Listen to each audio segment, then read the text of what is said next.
Welcome back to State of the Union. Tensions are high in Iran. A massive crackdown is underway. Police are patrolling the streets of Tehran in an effort to put down anti-government rallies that have been popping up during a major religious observance. CNN's Reza Sayah is live from our international desk in Atlanta. Reza.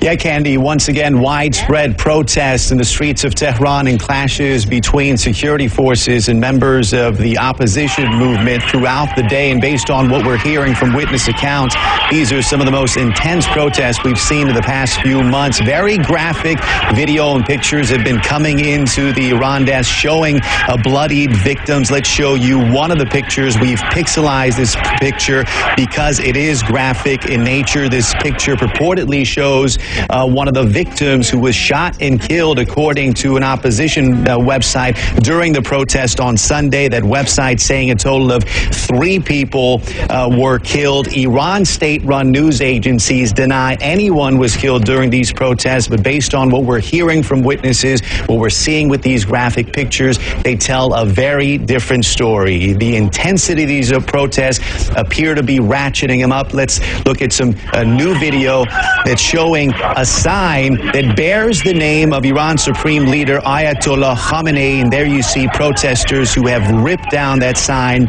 and kicking it.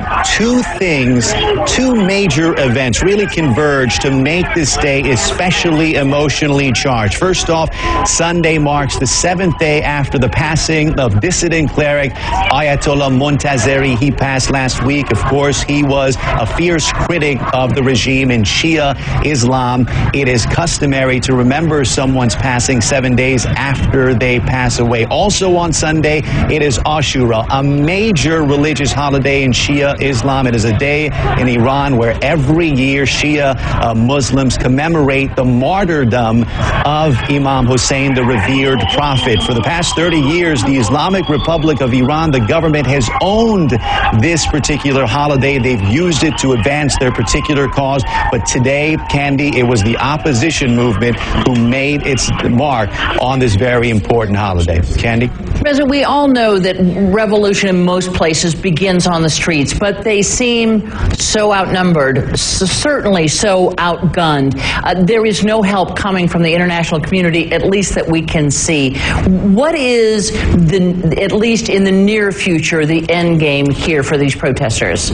Well, Candy, I wouldn't be so quick to say they are outnumbered. They certainly appear to be outgunned and outmuscled, but based on some of these pictures, we are seeing they are coming out en masse. And what we're seeing are two sides that are digging in and not backing down. And at some point, some things got to give. When that something gives, we don't know, but these are two sides that are determined, and they both getting to be more radical. And we should note one thing that's come into the Iran desk. We are getting reports that the nephew of opposition leader Mir Hossein Mosavi has been killed. Once again, these are unconfirmed reports that are coming into the Iran desk. Of course, the candidate in the disputed election on June 12th, Mir Hossein Mosavi, who's acted as an opposition leader for this movement, reports coming in that his nephew has been killed. If indeed these reports are true, that will be big news. We'll be following these events closely, Candy. We'll bring you the latest when they become available. Whereas I know you will. Thank you so much.